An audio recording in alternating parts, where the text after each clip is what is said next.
तर येठण खालून दिल्यावर तरी आवत आणलं पाहिजे. आहे का नाही? वा वा. मला कधीच गध्याला चोंभाळायचा नाद नाही. गाईला चोंभाळावा, नसली दुधाची तर शेण तरी देते सडा टाकायला. सडा टाकायला अंगण जर शिमिटाचा असेल तर खत घालायचा कापसाला. म्हशीला चोंभाळा, गध्याला काय चोंभाळाला आता आणतं ते. काय प्रमाण म्हणजे? पाषाणाची मूर्ती, पाषाणाची मूर्ती कापे थरा थरा. जेवी भरा भरा नाम्या सवे. काय श्रीमंत मालक असेल, जिच्या मालकाला पंढरपुरातला मालक थरथर कापत होता, जेवत नव्हता. केली म्यांघोळ नाही मी ओंगळ, केली म्यांघोळ नाही मी ओंगळ.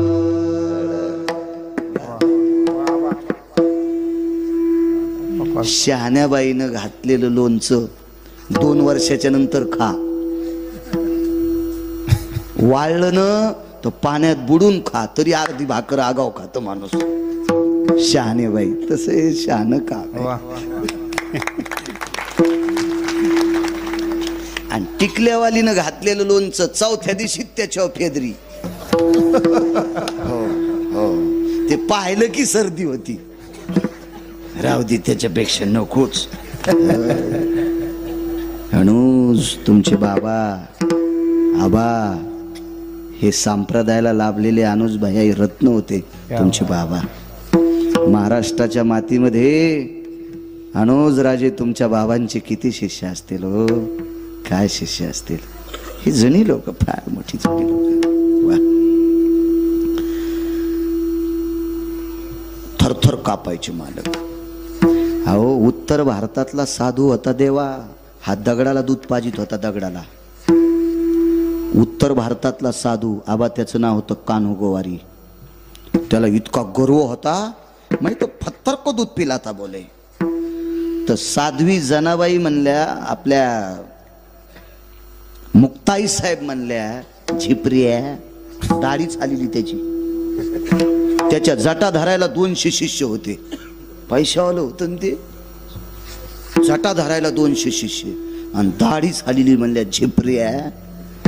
अशा रस्त्यावरल्या दगडायला तर महाराष्ट्रातले कुत्रे बी दूध पाजतील. तू पंढरपुरातल्या उभ्या फातराला दूध पाज, तू या खडावा सांभाळीते. आणि मग कान्होगोवारी पंढरपूरला आला. चलो रे भाई पंढरपूर जाना, केशव माधव से मिलना. चलो रे भाई पंढरपूर जाना, केशव माधव से मिलना. चलो रे भाई पंढरपूर जाना, केशव माधव से मिलना. चलो रे भाई पंढरपूर जाना, केशव माधव से मिलना. हिंदी भाषित होता तो. चलो बरे पंढरपूर को जाना है, केशव माधव से मिलना. विठ्ठल माधव से मिलना, विठ्ठल माधव से मिलना. आणि मग कान्होगोवारी पंढरपूरला आले आणि सोन्याची गुंडी घेऊन दूध पाजू लागला. गरुड खांबापाशी गेलं की पंढरपुरातल्या मालकानं सांगितलं, अग्नी नारायणा हे फुगीर आहे आणि फुगीराच्या हाताने मी नाही नैवेद्य घेत. तिळ मात्र जरी होयाभिमान, मेरू तो समान भार देवा. मालकानं सांगितल्याबरोबर देवा अग्नीनं दुधात प्रवेश केला आणि इतकं दूध उकळलं की कान्होगोवारीचे हातच जळाले. लहा लहा करू लागला. मग मुक्ताई साहेबांनी सांगितलं, नामदेवा पाजन दूध. तर दूध आणायला पैसे नव्हते. आई साहेब कान्होगोवारी श्रीमंत आहे तर आपल्याकडे पैसे नाहीत. मुक्ताई साहेब म्हणल्या, नामदेवा किती दूध सांडलंय परवरात, हे भरा. तर नामदेवराय म्हणले, आई साहेब म्हणजे मुक्ताई साहेब, आई साहेब ह्या दुधाला आपले पाय लागलेत. मग राधेच्या पायाची माती पाण्यात टाकून त्याला प्याव वाटती असं कोण म्हणतंय? मुक्ताई साहेब. मग आपले पाय का घाणीतून थोडेच आलेत. राधा भक्त आहे म्हणून तिच्या पायाची माती पंढरपुरातल्या मालकानं द्वापार युगात पेली. मग आपल्या पाय दुधाला लागल्यावर आपल्या पायाचं दूध प्यायला काय हरकत आहे? भरा दूध. नामदेवरायला सांगितलं, वंजळीन दूध भरलो आणि देवाकडे चालले. मग ताईसाहेब म्हणल्या, नामदेवा त्याला गरज असली तर खाली येऊन पेन. हे कोण पाहत होता माहिती का? कानोगोवारी, दाढीन गिडहीन. हो, 2.25 किलो तर सोनं होतं गळ्यात त्याच्या.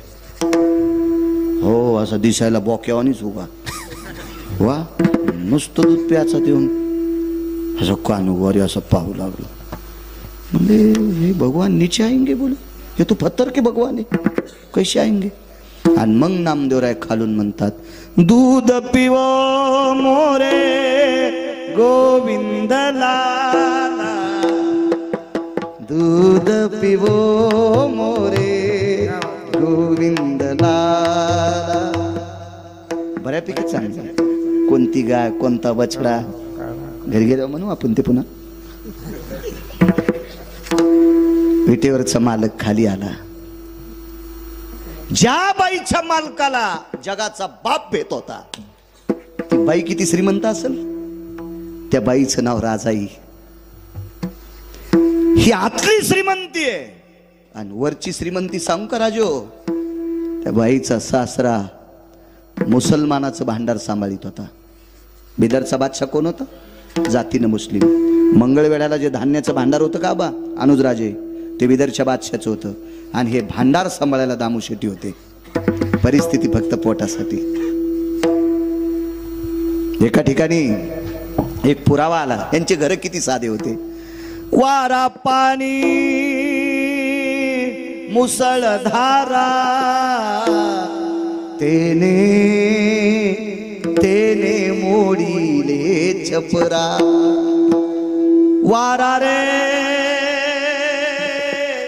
पाणी मुसळधारा, तेने मोडीले छपरा. केळीवरी नारळी घर चंद्रमोळी, जाणत से आळी नामयाची. साधं घर हो. आणि इकडची श्रीमंती बघा. देव भेट होता. देव देव देव भ्यायचा. वजनदार, सात्विक, सदाचारी, पुण्यशील स्त्री राजाई, संत शिरोमणी नामदेवरायांच्या धर्मपत्नी.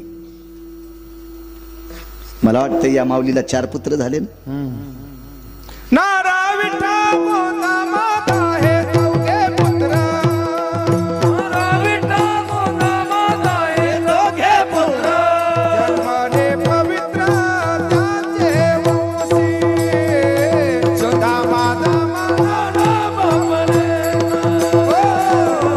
दामा दामा बापले. नारा विठा मादा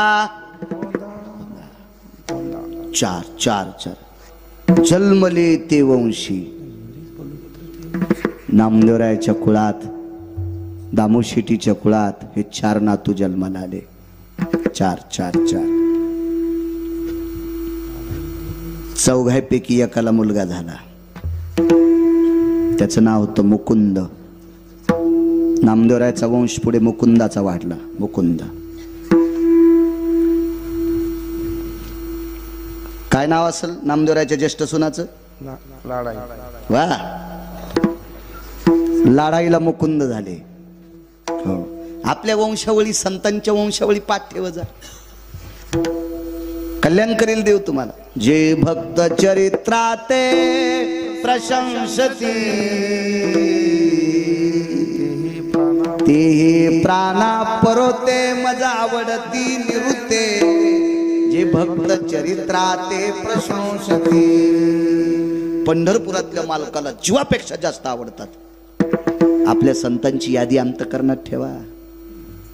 मुकुंद नामदेवरायाचे पुढे नातू, तिथून पुढे मला वाटतं आता 14वे का 15वे वंशज नामदास महाराज वंशज आहेत त्यांचे. मुकुंद महाराजांपासून भारदस्त कुळ. आणि त्या नामदेवरायाच्या धर्मपत्नी राजाई अत्यंत परिस्थिती साधी. ज्या घरी असलेल्या माऊलीनं लोकांच्या शेतात गौऱ्या येचून चूल पेटवावी, दास्यत्व केलं, दासी नामयाची म्हणून या. साधी परिस्थिती नामदाराच्या घरी. आणि राजाईला दीपावलीला नेण्यासाठी तिचे भाऊ आले, माझ्या राजाई आईसाहेबांचे बंधू आले. बंधू दिवाळीला जा वाटतो. तुम्हाला एक सांगू का, नवरा कलेक्टर जरी असला तरी बाईला माहेर आवडतं. आणि जिला माहेर आवडत नाही का तिला बाई म्हणायचंच नाही. साडी नेसती, लुगडं घालती म्हणून बाई म्हणायचं. दीपवाळीच्या सणा लेकी असावं.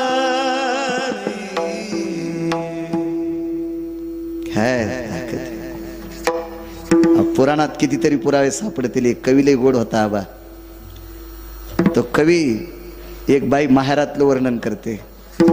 घालवाऱ्या पिंगा माझ्या परसात रे, सुखी आहे कोर सांगे आईच्या कानात रे. परसात गवऱ्या लावता लावता वारं सुटलं आणि त्या वाऱ्याला ती बोलू लागली, जाय रे भाऊ, येऊ शकत नाही दिवाळीला न्यायला, पण सांग माझ्या आईच्या कानात तुझी मुलगी खुश आले. काय प्रेम, काय अवदार्य, काय वैभव. दिवाळीसाठी ओढ लागली आणि भाऊ नेण्यासाठी आला. श्रीमंत भाऊ होता.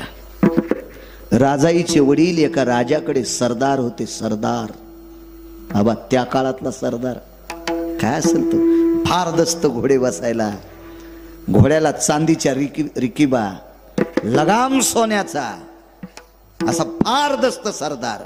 आणि त्या सरदाराची कन्या आगी लागत आहे सुका सांगतोय, आगी लागत आहे सुका. उदाहरण क्रमांक 2. ए माय, भावासोबत 2 घोडे शिल्लक. एका घोड्यावर भाऊ आणि त्याच्या मागे एक घोडं पुढे एक घोडं. गुमास्ते होते 2. सरदाराचं पोरग होतं ना ते, सरदाराचं पोरग होतं. ए खजिने, बस बापू, बस बस बस बस बस खाली बस बस. दारात घोडे सोडले. विचारलं, दामू शेटीचा वाडा कुठे? वाडा कशात होतं? झोपडं होतं. भावाच्या लक्षात आलं, आपली बहीण आपल्या भावाने इतक्या साध्या घरी दिली. सोयरी कोणामुळे झालती? दिनाचा सोयरा पांडुरंग. ज्या वेळेला पंढरपुरातले मालक सोयरिकीला गेले त्यावेळेला राजाने विचारलं होतं, हे कोण आहे? बोले दुलेके. नवरदेव म्हणजे दुला. हे दुलेके मामा आहे बोले. पंढरपुरातला मालक म्हणला होता, मी नवरदेवाचा मामा आहे. बादशाहनं सांगितलं, सरदारजी देऊन टाका पोरगी. ज्याचा मामा इतका वैभवशाली, घोंगडीला हिरे होते आबा, घोंगडीला हिरे होते, अख्खा दरबार चमकत होता, असा मामा. वा, मामात मामा शेलार मामा, आताचे मामा रिकामे. काय मामा होते. तात्यात तात्या रघुवीर तात्या, आताचे तात्या लाटीते चपात्या. रघुवीर तात्या होऊन गेले, देख शेलार मामा होऊन गेले. काय काय काय योग होता फार जीवनात. शेकुन्या होऊन गेला ना मामा. शेकुन्या त्याचा पाहुणा आहे तुमच्या गावात कोणी? हो ग, मी गाडी फोडायचा पुन्हा. ते पानचेट शेकुन्या, त्यानं स्वतःचे मायबाप अंधार कोठडीत टाकले होते हरामखोरानं. म्हणून पंढरपुरातल्या मालकाने एका बुक्कीतच आणला, विठाला विठाला.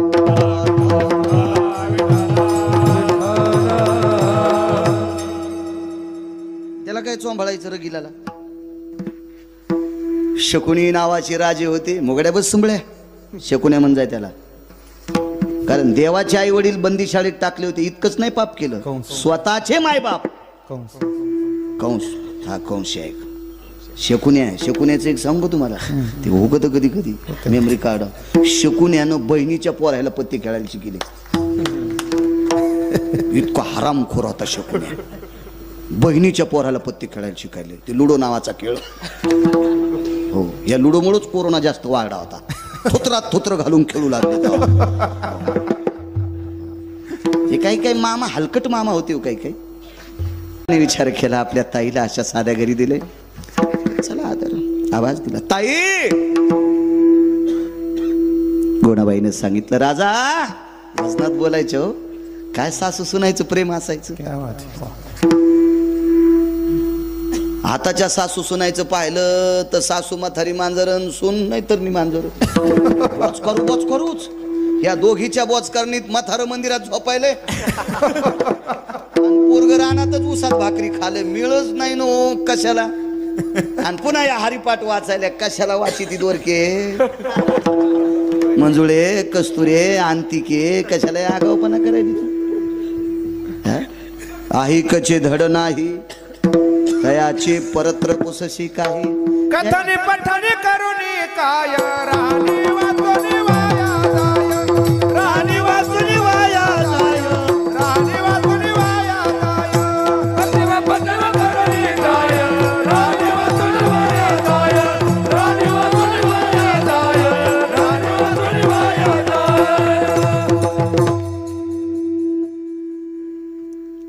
सून शेतातून आली, राणीमान नीट नसल्यावर चट मातीत जाते, गोड पुरावे. सून शेतातून आली, थकली होती काम करून. ते म्हणले, आत्या मी भाजी करते, तुम्ही 5-6 भाकरी टाका ना. म्हातारी म्हणली, बया रानात गेली तर माझ्या दिवसाला कमवायली काय, चव आली तर म्हणे काय मग दिवस जित्यापणीच घालती माय, मला भाकरी टाक म्हणायली. तर सून म्हणली, आत्या माय नका टाकू, पण काही खालीवरी नका बोलू, माय नका बोलू. मी भाकरी बी करते आणि भाजी बी करते, या डंगरीनं नीट मारावं ना. सून स्वयंपाकन भाकरी करूस तर स्वयंपाक झाल्यावर सुनानं पोराला पाठीलं, आत्याला बलेवरे. तर पोरग म्हणलं 2-3 घरी आजी गवसच ना. मग सुनाला वाटलं एकटीनं कसं जेव्हा आत्याला संग घ्यावा. तर सून सासूला बघायला गेली तर शेजारीन चपात्या करू लागली, ही एडगळ म्हातारी उंडे करून देऊ लागली. ही मागच्या जन्मातली मांजर होती, घर धोंडी. म्हणजे सुनानं भाकरी कर म्हणल्यावर म्हणली करायच्या नाही, आणि शेजारीन चपात्या करू लागली तेव्हा ही उंडी करून देऊ लागली. नाही हिच्या अंगात झोपीत भितड पडायचं का हिच्या अंगावर. हा घरात सगळं ठोकून द्यावं लागन अशी म्हातारी. सुनालय खुश झाल्यान पण नागपिंपरीतल्या सुना म्हणल्या, बाई याला दरवर्षी आली जा, मस्त मथऱ्याला बॉम्ब टाकायलाय. पण सुनायनं जराशी तरी धरा. तुळस नाही म्हणालो मी, गाय नाही म्हणालो मी, काय धरा. वा वा, हेच ऐकायचं होतं मला तुमच्याकडून. ज्या सुनाला ज्या सासूनं कपाळाचा मालक दिलाय, ज्या सुनाला आपल्या सासू सासऱ्याने कपाळाचा मालक दिलाय, त्या सासू सासऱ्याला मायबाप समजायचं.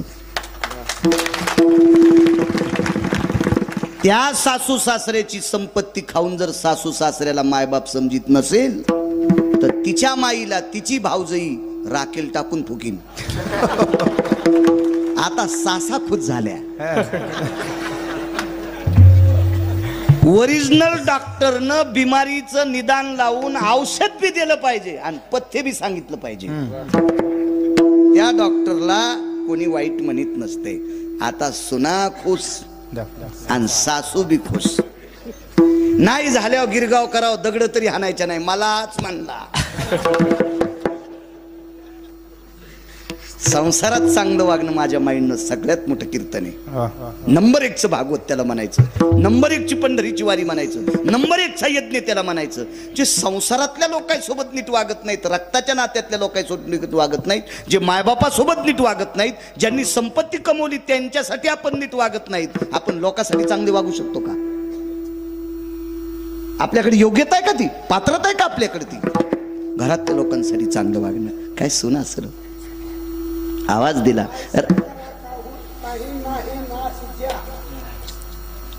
ऐसे का हो न करा काही, पुढे नाही ना द्या. वा चांगली गोष्ट आहे. वा वा छान. आपण त्यांना संग घेऊ. विठाला विठाला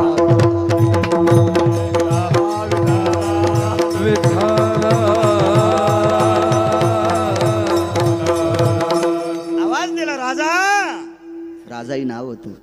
ए राजा जी जी आत्या बाहेर कोणीतरी बोलतय ग ताई म्हणतय. पण काय आज्ञाधारी सून असेल देवा. झोपड्याच्या बाहेर आल्या आणि डोकावलं तुळशीपासून हृदय पाझरलं. सासूला सांगितलं आत्या माझा दादा आलाय, माझा भाऊ आलाय. भोनाबाई बाहेर आल्या. बाळा या या या बाळा या या. आल्या बरोबर बहिणीच्या सासूचं दर्शन घेतलं. ही परंपरा आहे आपल्याकडं, ही मर्यादा आहे, आपल्या संप्रदायाची रीत आहे. दर्शन घेतलं बहिणीच्या सासूचं. गोनाबाईने तोंडावर हात फिरला. बाळा आलात? जी आलो. काय काय ताईला नेण्यासाठी आलो, दीपावळीसाठी. आगी लागत आहे असो का सांगतो. गोनाबाईने लक्षात घेतलं आपण सासू आहोत. नामदेवराय बाजूला होते. नामदेवरायने विचार केला आपण हिचा पती आहोत, पण या घराचे मालक आपले बाबा आहेत. सूत्रधार बाबा होते आणि बाबा मंगळवेड्याचं भांडार सांभाळायला होते. निरोप केला. घरी आले. घरी आल्यावर गोनाबाईने सांगितलं अहो अहो ऐकलत का. असं गोड बोलायचं जुन्या काळातल्या. धनी ऐकलत का. अहो मालक असं नाही म्हणल्या. विवेक ए अनिरुद्ध अरे अनिरुद्ध सुनबाईचे भाऊ आलेत, पाठवायचं का रे तिला. जशी गुरख्याल बोलायली है का नाही. पेट्रोलच निघाली हिच्या तोंडातून. पेट्रोलच नावानं बोलत ती नवऱ्याला. हे आपल्या खेड्यापाड्यात नाही, हे उतू आलं जर शहरात. हो फसफस उतू आलं, कडी उतू आल्यावानी. हो शहरात. एक बाई म्हणली महाराज थोडं दूध घेता का. म्हणलं मी बोक्या नाही बाई, थोडं नको तांबरू नको. नको बाई दूध. हो 9-10 जणांचा नाश करतं एकट्यानं दूध प्याल्या. बाकीच्या याला चहा किर्लोस करीनाच आईल पेल्यावानीच. एकट्यानंच बोक्यानं दूध आणलं सगळं. पुन्हा म्हणतो वाटीत प्याचं का बुटात प्याचं. येडगळेस का काय रे म्हणलं तू. मोठे नाटक सगळे. घरी गेल्यावर म्हणले रे प्रवीण आपल्याकडे गिरगावकर आलेत, लवकर दूध घेऊन ये बरं. तर ते आलं हातात उंदीर धरल्यावानी ती थैली घेऊन. ते म्हणले या थैलीतलं दूध पिणं, याच्या दुधाचा चहा पिणं, या थैलीतल्या रोगर पिऊन मेलेलं बरं. हे काय करायचे. मी नंतर म्हणलं ताई हे प्रवीण कोण आहेत. माझे मिस्टर आहेत. मी म्हणलं नको बाई चहा नको दूध. हे तुला जर नावानं बोलायले तर मला तर गॅसच्या पाईपनं हानीन हो प्रवीण. नको बाई नको बाई येतो मी. आणि जरी तो मला नाही हाणलंस तर तू नवऱ्याला नावानं बोलतीस आणि तुझ्या हातचा चहा प्यायला मी गाडी पुलाखाली जाईन. मी एकदा वाचलो बाई नको मला तुझ्या हातचं नको. मी दगड खाईन पण तू नको चहा दूध.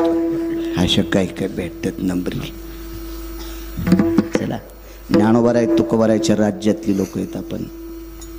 सासऱ्याने सुनाला आवाजाऊ बोलण्याची पद्धत छत्रपतीपासून चालत आली. सुनबाई वजनदार शब्द. हो सुनबाई तिकून आवाज आला पाहिजे. जी मामांजी.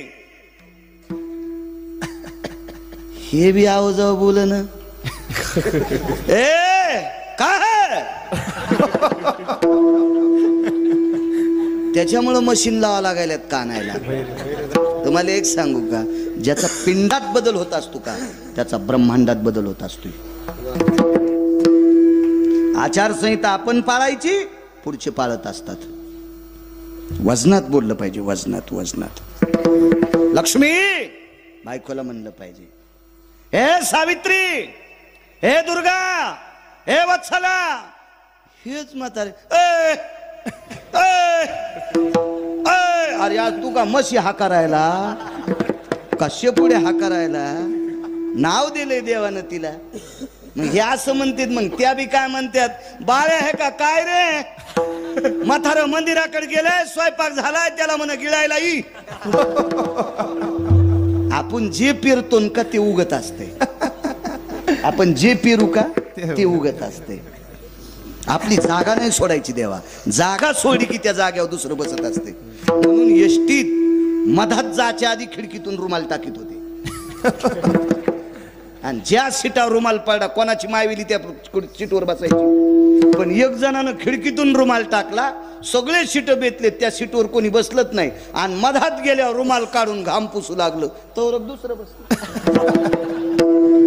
अरे घाम पुस रे सोमळ्या, पण सीटावर बसल्यावर पुस ना, गेलं सीट तवरक.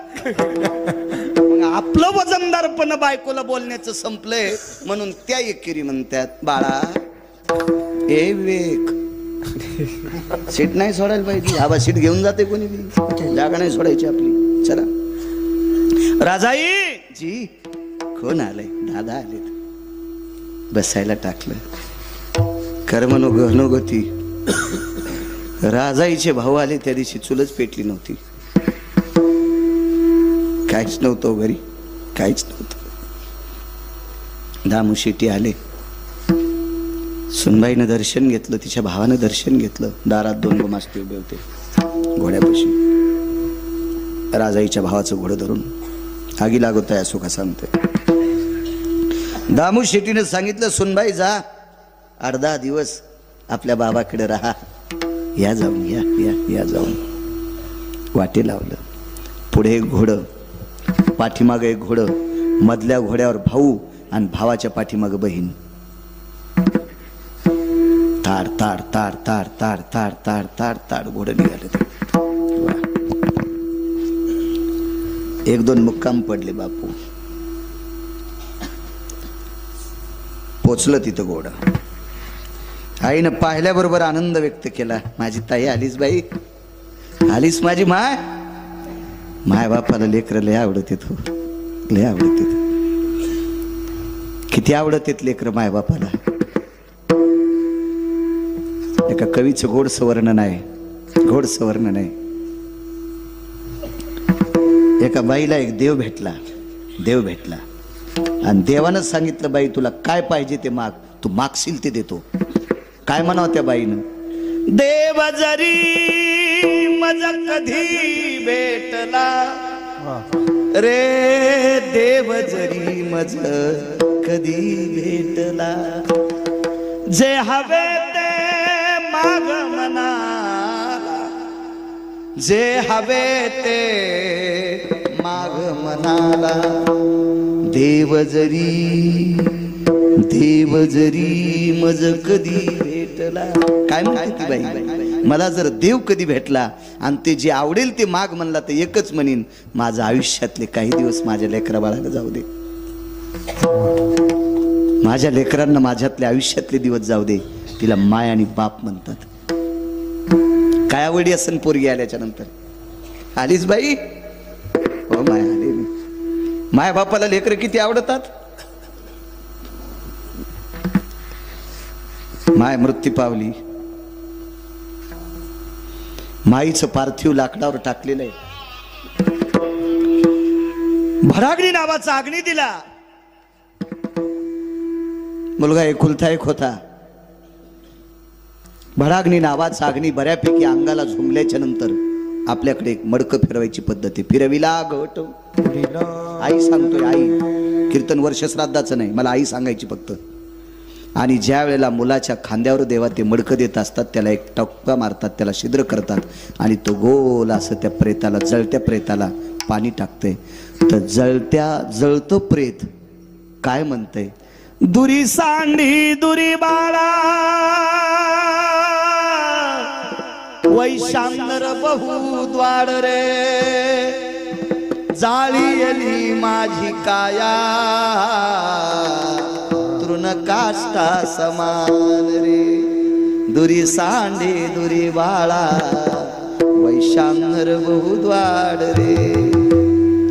जळत असताना माय म्हणते आबा लेकराला, बाळा अरे लाकडासारखं शरीर अग्नीनं जाळले रे, तुला आहाळ लागेल, लांबून पाणी टाक. तिला माय आणि बाप म्हणतात. देह विसरे आपुला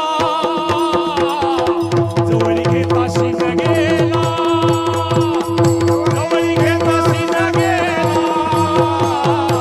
जवळ घेता शिन गेला.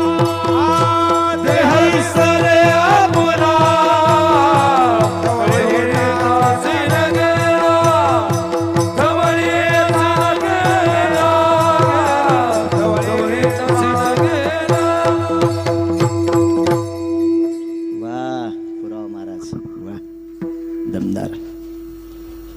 तिला माय आणि बाप म्हणतात. फार मोठी ताकद आहे. याच्या पलीकडे सांगू, एका बाईला 2 मुली होत्या, जुळ्या झाल्या. एकाच मंडपात लग्न. आबा अनुजराजे एकाच मंडपात लग्न. आणि एका मंडपात लग्न झाल्यामुळं, एकाच तिथीला लग्न झाल्यामुळं प्रपंचातलं एक सुख त्या संसारूपी वेलीला सुंदरशी फुलं लागली. आणि दोघीला एक एक मुलगा. महिन्या 15 दिवसाच्या 2 महिन्याच्या फरकानं दोघीला एक एक मुलगा झाला. आणि त्याच्यातली एक जात राहिली. एक जात राहिली. आईचं पार्थिव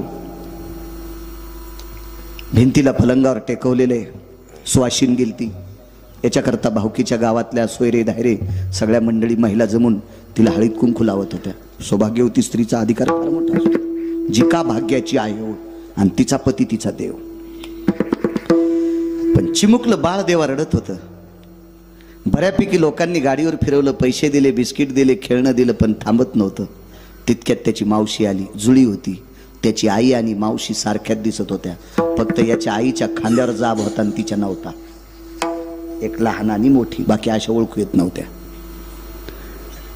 आईला आईसारखी मावशी दिसती. गावातले 4-2 लोक म्हणले, अरे याची आई जरी मृत्यू पावली तर याच्या मावशीला सुद्धा तान्ह लेकरू आहे.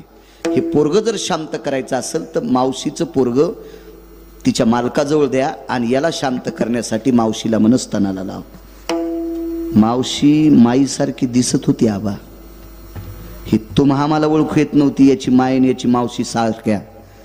पण आज्ञानी चिमुकल्या लेकराला मावशीतला आणि माईतला फरक कळत होता. त्यानं मावशीच्या स्तनाला तोंड नाही लावलं. नाही लावलं. रडू लागलं. गावात एक जुनाट स्त्री होती. जुनाट. तिनं सांगितलं, या रडत्या लेकराला जर थांबवायचं असेल तर माझा ऐका. काय करायचं बाई? मेलेली का होत नाही, पण याची माय याला दाखवा. आणि घरात बसवलेली पार्थिव मृत शरीर सोहळ्याबरोबर रांगत रांगत गेलं आणि मेलेल्या माईच्या मांडीवर पडून तिच्या चेहऱ्याकडे बघितलं आणि झोप लागली. मेलेल्या माईच्या चेहऱ्यातून जे वात्सल्य भेटतंय का, ते जिवंत कोणाकडून भेटत नाही. याचं नाव माय आहे. याचं नाव बाप आहे. पाहल्याबरोबर आलीच बाई. हो, वर्ष झालं बाई तुझी भेट नव्हती. कडकडाटून तोंडावून हात फिरिला. भाकरीचा तुकडा डोक्यावरून ओवाळला, घरावर फेकून दिला. ही पद्धत होती मराठवाड्याची. मुलगी घरी आल्याच्या नंतर भाकरीचा तुकडा डोक्यावरून फिरून वरी घरावर टाकायचा. सदाव्रत विधी म्हणतात पक्ष्यांना. विडापिडा जाओ. फार सूत्र होतं त्या काळात. फार सूत्र होतं. गोडधड पदार्थ केली. मोठं घर होतं. आगी लागत आहे असं का सांगतोय. काय पदार्थ? तळील्या वरिल्या एकची पक्वान. श्रीमंत सरदार आहे बाप. बापानं कामगिरी चांगली केल्यामुळे त्या राजानं, राजा मुसलमान होता पण चांगल्या माणसाची कदर करणारा राजा होता. हे सरदार शिंप्याच्या कुळातले होते. पण बादशाला त्या सरदाराची कीर्त आवडली, कामगिरी आवडली म्हणून 5-6 क्विंटल सोन्याचा पलंग गिफ्ट द्यालता, भेट द्यालता, सप्रेम भेट द्यालता. आणि राजाईच्या वडिलांनी विचार केला, अविरत आपण भगवंताची सेवा करतो, या प्रांताची सेवा करतो. राजा आपल्यावर प्रसन्न झाला. याच्याकरता सुवर्णाचा रत्नजडीत आपल्याला पलंग दिलाय. हा पलंग आपण आपल्या मुलीला देऊन टाकू. जशाल तसा पलंग ठेवला. आणि दिवाळीला मुलगी आल्यावर जेवायला बसले. लाडू टाकत होते. वडिलांनी स्वतःच्या ताटातला लाडू टाकला. आईने स्वतःच्या पात्रातला थोडासा लाडू टाकला. वडिलांनी, आई पुरे ग, बाबा पुरे. बाई खाणं, बाई खाणं ग, तू दिवाळीला आलीस. काय प्रेम उचंबळला असं मायबापाचं. जेवण आटपलं आणि पत्नीला सांगितलं, लक्ष्मी आपली बाई राजाई त्या पलंगावर आराम करेल. रत्नजडीत महाल होता. राजाईला त्या पलंगावर झोपण्यासाठी सांगितलं. उशाला पाण्याचा पेला, तांब्या ठेवला, फुलपात्र ठेवलं. मध्यरात्री राजाई उठली आणि जमिनीवर भिंतीला टेकून झोपली. 1 नाही, 2 नाही, 3 नाही, 4-5 दिवस असं कळलं. पत्नीनं मालकाला सांगितलं, धनी रोज तुम्ही मुलीला या पलंगावर झोपवता, आणि मध्यरात्री ती उठून आपल्याला झोप लागली की ती जमिनीवर झोपते. मी तिला फार काही विचारलं पण ती काही बोलत नाही. ती म्हणते मला झोपीत जेवण लक्षात नाही, मला काही कळालं नाही, मी झोपीतून कधी खाली उतरायचे मला कधी लक्षात यायचं नाही. हे राजाई साप खोटं बोलत होत्या. त्याचं कारण आहे का पुढे आगी लागोत आहे असो का सांगतो. तर राजाईच्या सोबत आणायला जो गेलेला भाऊ होता म्हणजे ह्या सरदाराचा मुलगा होता, त्याने विचारलं का रे बाळा आपल्या ताईची परिस्थिती कस काय, तिचं घर कस काय. तर त्यानं सांगितलं होतं बाबा आपल्या ताईची फार मोठी श्रीमंती आहे, फार मोठी श्रीमंती. मुक्काम पडल्याच्या नंतर राजाईनं भावाला सांगितलं होतं दादा माझ्या घरची परिस्थिती जर तू आईला बाबाला सांगशील तर त्यांना दिवाळीचा सण एखाद्या सुतकी प्रसंगासारखा वाटेल. रक्ताच्या नात्यातले व्यक्ती मेल्यावर जसा दुःख वाटा असतो माझ्या घरची परिस्थिती ऐकल्याच्या नंतर आईला आणि बाबाला दिवाळी खा वाटणार नाही रे. दादा तुला बहिणीची शपथ आहे, तुला राजाईची शपथ आहे, माझी गरिबी आई बाबाला सांगू नकोस. सोबतच्या गुमास्त्याला सांगितलं एक लक्षात ठेवा माझे बाबा जर तुमच्या निष्ठेनं प्रेम करत असतील तर माझ्या बाबांचा नाहीच आदर करा. बहीण म्हणून माझी विनंती आहे. जी जी आई ताईसाहेब जी. मुलाला लाख प्रश्न केला राधाताई पण मुलानं सांगितलं नाही आपल्या बहिणीची गरिबी. तिनं सांगितलं होतं माझी गरिबी जर आईला आणि बाबाला सांगशील तर बहीण मेलेला निरोप ऐकशील. असा घाणेरडा निरोप नकोय आपल्याला म्हणून आईला आणि बाबाला सांगितलं नाही. एके दिवशी सरदारांनी एका महालात आपल्या मुलासोबत पंढरपूरला आलेल्या दोन्ही गुमास्त्यांना आतमध्ये घेतलं, आतून दार लावलं आणि दोघांना विचारलं का रे मी जितकं प्रेम माझ्या मुलीवर केलंय जितकं प्रेम माझ्या मुलावर केलंय असा एक दिवस नाही रे, एक दिवस नाही मी तुम्हाला जेवलं का विचारलं नाही. अरे स्वारीवर जायचं असेल तर माझ्या सोबत घेतलेली शिदोरी बी आधी तुम्हाला खाऊ घालतो रे. आणि असं जर तुमच्यावर प्रेम केलं असेल तर निष्ठावंत मालकाची शपथ आहे माझ्या मुलीची परिस्थिती कशी आहे सांगा. दोघांच्या डोळ्याला पाणी आलं. सांगितलं मालक ताईसाहेबांनी शपथ घातली याच्याकरता, मालकाला शपथ घातली याच्याकरता त्यांनी सांगितलं नाही आणि आम्हाला जबाबदार ठरले याच्याकरता सांगितलं आम्ही नाही. पण तुम्ही आज शपथ घालता आम्हाला मायबापासारखे तुम्ही मालक आहेत, तुमची शपथ मातीत जाऊ देत नाहीत. ताईची अत्यंत गरिबी आहे, आम्हाला पाण्याशिवाय काही प्यायला भेटलं नाही, फक्त पाणी पिऊन आलोत, ताईच्या घरी आम्हाला खायला भेटलंच नाही. ठीक आहे जाणे. ती रात्र जेवण झालं, मुलीला सोन्याच्या पलंगावर बसलं ताईसाहेब आणि बाप देवा खाली बसलाय. आणि बापाने सांगितलं बाई तुझ्या घरी गोदड आथरायलाय, गोदड पांघरायलाय, जेवायची परिस्थिती काय. बाबा तुम्हाला कोण सांगितलं. कोणी सांगितलं नाही बाई, गुमास्त्याला शपथ घातल्याच्या करता त्यांनी सांगितलंय, तुझ्या भावानं नाही सांगितलं. मग एवढी तुझ्या सासरी बिकट परिस्थिती असताना माहेरात तू सोन्याच्या पलंगावर का झोपत नाहीस. उत्तर काय देवा. बाबा बाबा माझ्या सासरी 14 लोकांचं कुटुंब आहे, 14 लोकांचं. माझ्या सासरी दर 3 दिवसाला पोटभर कन्या प्यायला भेटतात. रोज नाही बरं, रोज फक्त 3-3 पळ्या कन्या आणि दर 3ऱ्या दिवसाला गुंडी गुंडी कन्या. पण रोज पोटभर खाला आमच्या सासरी भेटत नाही. मग का ग राजाई, ज्या सासरामध्ये ज्या नवऱ्याकडे ज्या सासऱ्याकडे ज्या सासूकडे ज्या घरात तुला रोज पोटभर खाला भेटत नाही तिथे तू आनंदाने झोपते. सोन्याचा पलंग आहे, हिऱ्या माणिकाची कोंदण केलेला महाल आहे, इथे तुला का झोप येत नाही. ऐका बाबा ऐका, माझ्या सासरी खाण्याचा दुष्काळ आहे पण भजन भरपूर आहे, भजन भरपूर आहे. नामदेवाचे घरी 14 जणे स्मरती हरी.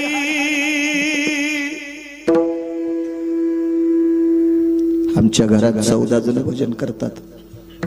सकाळचं भजन असतंय, संध्याकाळचं भजन असतंय.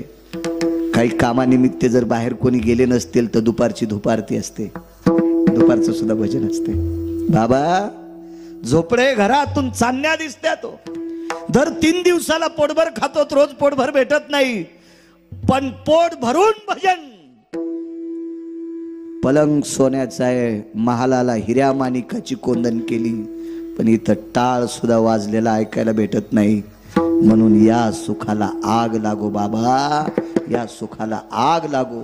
म्हणून मालक पहिल्या कडव्यात म्हणा, अगिला घेतया सुखा, अगिला घेतया सुखा, अगिला घेतया सुखा, अगिला घेतया सुखा, अगिला घेतया सुखा, अगिला घेतया सुखा, अगिला घेतया सुखा. जेने हरी नये मुखा, जेने हरी नये मुखा, नये मुखा, जेने हरी नये मुखा, जेने हरी नये मुखा, जेने हरी नये मुखा, जेने हरी नये मुखा, जेने हरी नये मुखा. होत होत काळीपती, मज होत काळीपती, मज होत काळीपती, मज होत काळीपती, मग होत काळीपती, मग होत काळीपती, मग होत काळीपती, मग होत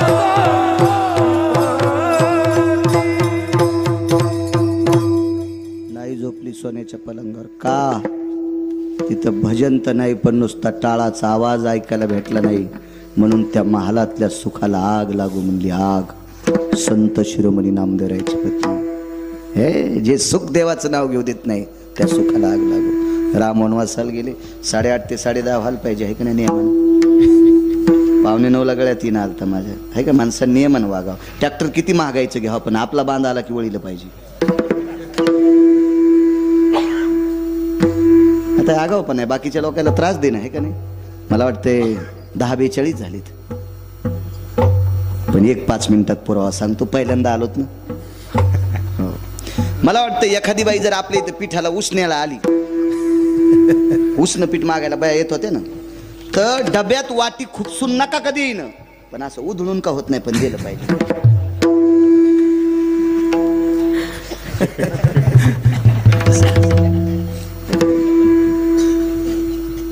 मी काय बाई नाही, पण खेड्यातला जन्म आहे माझा, त्याच्यामुळे मला माहिती आहे बदलून दिलं पाहिजे. असं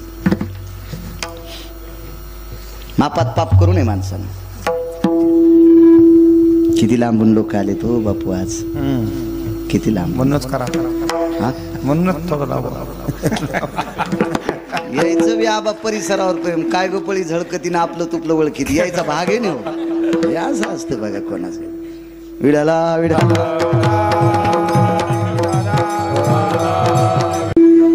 एक पुरावा सांगतो तुम्हाला. येत्या 22 तारखेला पंढरीतले मालक, 7व्या अवतारातले भगवान प्रभू रामचंद्र एका दिव्य मंदिरामध्ये विराजमान होणार आहेत.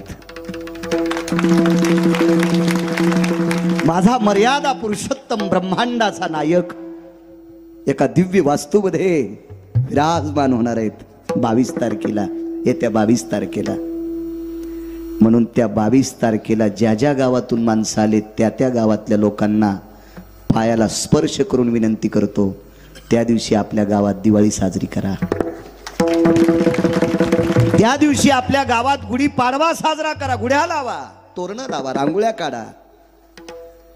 बायकांनी हरिपाठ वाचा, गाथा वाचा, ज्ञानेश्वरी वाचा, गावातल्या मंदिरात भजन करा. शक्य असल्यास एखाद्या सद्भक्तानं त्या दिवशी कण्या घुगरीची पंगत द्या. मी म्हणत नाही बुंदीच करा, कण्या भाकरी काय, आमटी भाकरीची पंगत द्या, पण उत्सव साजरा करा. माझा जगाचा पाप एका दिव्य मंदिरामध्ये विराजमान होणार आहे. त्या दिवशी विराजमान आहे त्या मालकाच्या नावानं फक्त अर्धाच मिनिट भीक मागतो. श्रीराम जय राम जय जय राम, श्रीराम जय राम जय जय राम, श्रीराम जय राम जय जय राम, श्रीराम जय राम जय जय राम, श्रीराम जय जय राम, श्रीराम जय राम जय जय राम, श्रीराम जय राम जय जय राम, श्रीराम जय राम जय जय राम, श्रीराम जय राम जय जय राम, श्रीराम जय राम जय जय राम, श्रीराम जय राम जय जय राम, श्रीराम जय राम जय जय राम, प्रभु रामचंद्र भगवान की, सियावर रामचंद्र की, बजरंग बली की, भारत माता की, वंदे वंदे वंदे.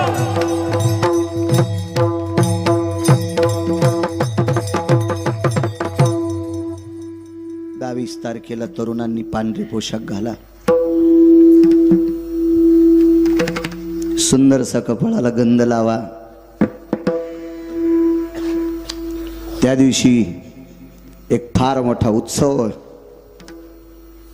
माझा विश्वाचा मालक एका वास्तूत विराजमान होणार आहे. ज्याच्या कृपेने जग चालतं तो जगाचा बाप. तो आनंद व्यतीत करा, जल्लोष करा, आनंद करा. चला, प्रभू रामचंद्र वनवासाला गेले. आगी लागू या सुखा सांगतो शेवटचा पुरावा. बापू ऐकतोय तुमचं. एका रत्नाचं लेकरू वाजवायला आहे, एका मृदंग क्षेत्रातल्या रत्नाचं लेकरू आहे आणि एक विराजमान रत्न आहे.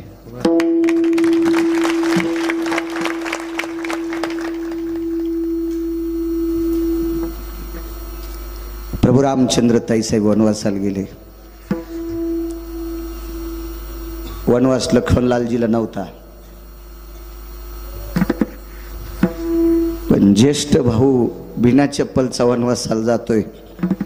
लक्ष्मणजीने विचार केला, घरी नकोय आपल्याला, नकोय आपल्याला. काय त्याग आहे जीवनातला, सामान्य त्याग असेल.